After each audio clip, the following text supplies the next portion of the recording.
Good morning, all of you. This is SK Mirali. My qualification is MSc BEd. My subject is physical science.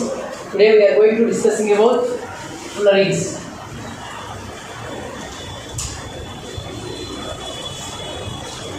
Fullerenes were discovered by Robert F. Curl, Harold W. Croto. Third one, Richard E. Smalley.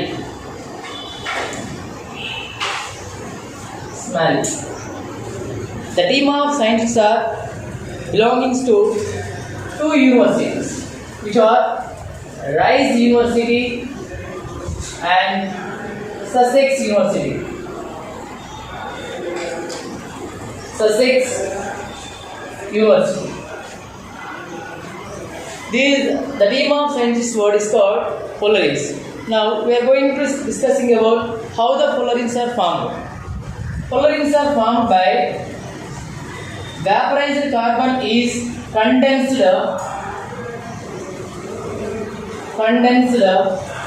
in the presence of inert gases to form fullerenes. Then fullerenes are formed when vaporized carbon is condensed in the presence of inert gases, then we will get fullerenes. Next, fullerenes are entirely composed by carbon atoms. In fullerenes, each carbon atom undergoes sp2 hybridization. Due to sp2 hybridization in fullerenes, we have in fullerenes trigonal planar shape. Because of sp2 hybridization, fullerenes are good conductor of electricity. That means one free of electron is present that can form entire pi electron system in fullerenes. That's why fullerenes are good conductor of electricity. Next, in fullerenes, carbon atoms are arranged in different manner. Due to the arrangement of different manners, we will get halosphere and nanotube and ellipsoid. This type of structures we will get when the arrangement of carbon atoms in different manner. Next, what are the uses of fullerenes? Uses of fullerenes.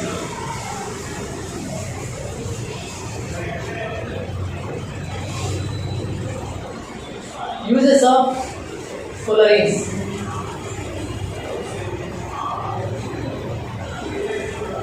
Uses of fullerenes. Fullerenes are very useful for medical purpose. One is fullerenes are used to target high resistant bacteria,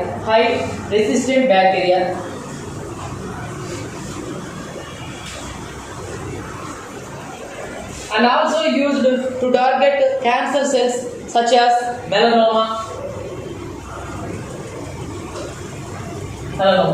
So uses of fullerenes. Fullerenes are used to target high resistant bacteria. Okay, that means fullerenes are used in specific antibiotics. These specific antibiotics are used to target high resistant bacteria, and also used to target cancer cells such as melanoma cancer. Next, buckyballs.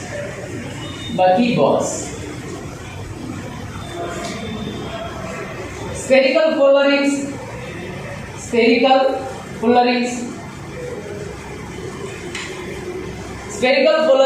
are also called as buckyballs. Buckyballs contain C60 molecules. Buckyballs C60 molecules contain 12 pentagonal rings. 12 pentagonal rings. This is the pentagonal ring. and 20 hexagonal rings. 20 hexagonal rings. Okay. Buckyball shape. So the shape of buckyballs are soccer ball shape. Soccer ball shape. It's very important. Soccer ball shape. Okay. Buckyballs means spherical fullerenes are also called as buckyballs. Buckyball shape, soccer ball shape. Soccer ball contains C60 molecules. Each C60 molecule have 12 pentagonal rings and 20 hexagonal rings on its faces. Next,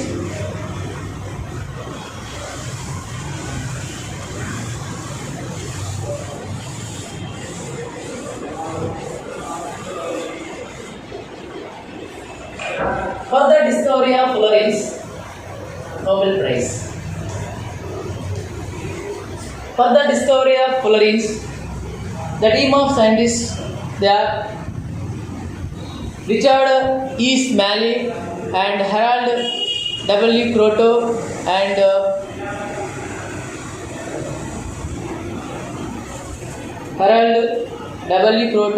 Richard E. Smalley and the team of three scientists, they got Nobel Prize in the year of 1985. Robert F.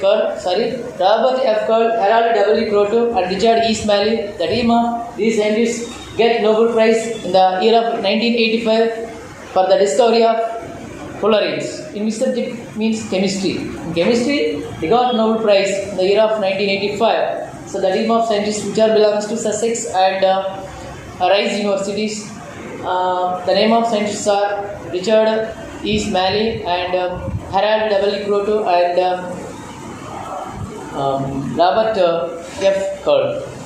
Next one, nanotubes.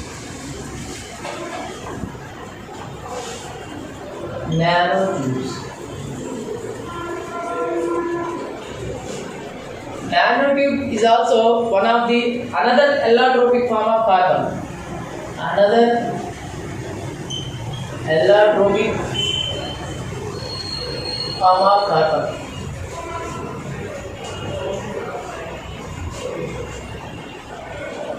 Nanotubes are also called as Bucky tubes.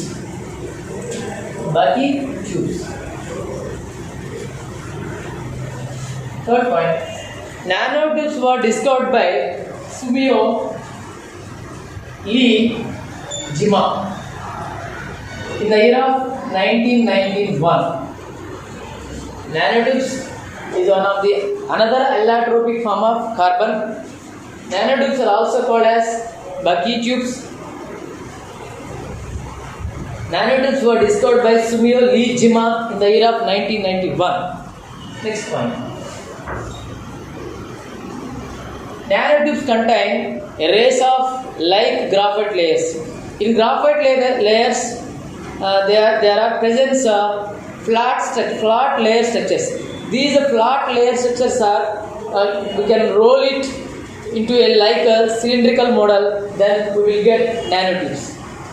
So nanotubes contain graphite layer structures, but in graphite layer structure, flat layer structures is there. But these flat layer structures can be rolled into cylindrical. Then we will get nanotubes. In nanotube, each carbon undergoes sp2 hybridization. Due to the sp2 hybridization, nanotubes have trigonal planar environment. Trigonal planar environment.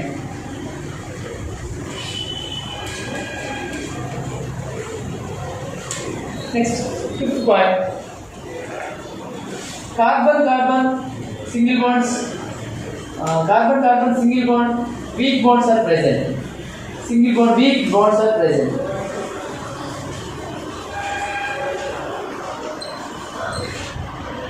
Sixth point. So nanotubes are good conductor of electricity. Good conductor of electricity.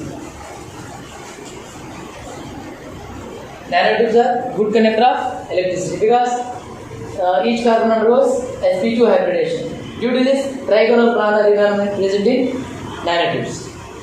So, due to the good conductor of electricity, nanotubes are used in the making of molecular wires.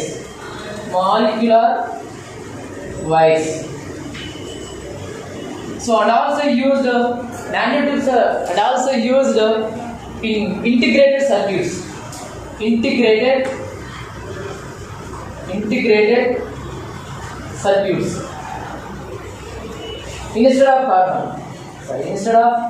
copper, in integrated circuits, nanotubes are used. And one more use is there. That is, nanotubes are used and inject even inject biomolecule even in a single cell. Human బీయింగ్లో ఉన్నటువంటి single సెల్లో కూడా ఏదైనా బయోమాలిక్యూల్ని inject చేయడానికి nano tubes ఉపయోగిస్తారు. Nano means micro, అంటే అంత చిన్నవిగా ఉంటాయి కాబట్టి ఏదైనా ఒక చిన్న సెల్లోకి ఈవెన్ స్మాల్ సెల్లో కూడా ఏదైనా ఒక బయోమాలిక్యూల్ని ఇంజెక్ట్ చేయడానికి ఈ నానో ట్యూబ్స్ ఉపయోగిస్తారు. Once again, nanotubes is one of the another allotropic form of carbon. Entire nanotubes are composed by carbon atoms. Nanotubes are also called as buckyballs, and nanotubes were discovered by Sumio Lee Jima in the year of 1991. In nanotubes, each carbon undergoes sp2 hybridization.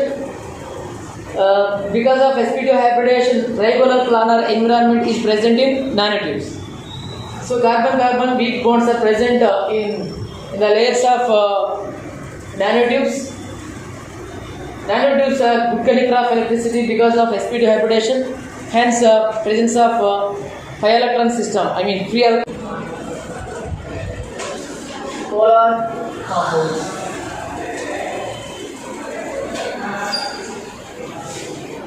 So, examples for polar compounds. So, very important topic.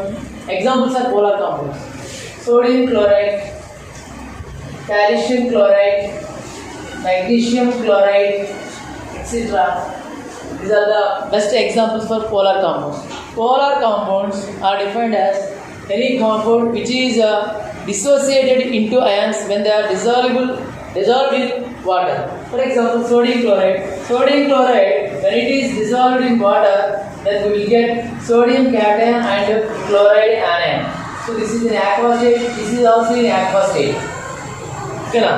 So when the compound is dissociated into ions like cation and anion, so then those compounds are polar compounds. We know that polar compounds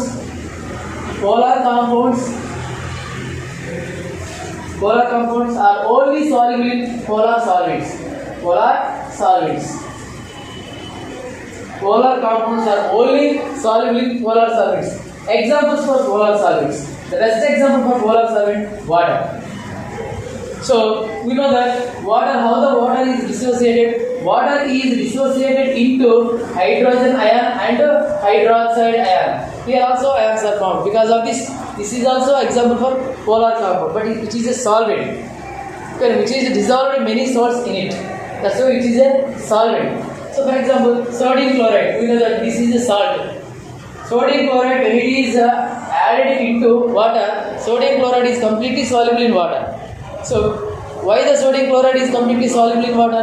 Sodium chloride is a polar compound. Water is a polar solvent. So we know that polar compounds are only soluble in water. Well, if you take the sodium chloride and put in a oil, but the sodium chloride is not soluble in oil. We know that because oil is a non-polar solvent. Oil is a non-polar solvent. Oil is a non-polar solvent. But sodium chloride is a polar compound. We know that polar compounds are insoluble in non-polar solvents. Sodium chloride అనేది polar compound. ఇది polar solvents లో మాత్రమే soluble అవుతుంది. Non-polar solvents లో soluble అవుతుంది. For example, తీసుకుంటే non-polar solvent oil తీసుకున్నాం అనుకోండి, పోలార్ కాంపౌండ్లో సోడియం క్లోరైడ్ తీసుకుంటే సోడియం క్లోరైడ్ని ఆయిల్లో ఇచ్చినాం, సోడియం క్లోరైడ్ అనేది సాల్యుబుల్ కాదు. సో ఎందుకు కాదంటే non polar solvent. Polar compounds అనేవి నాన్ పోలార్ సాల్వెంట్స్లో సాల్యుబుల్ అవుతాయి.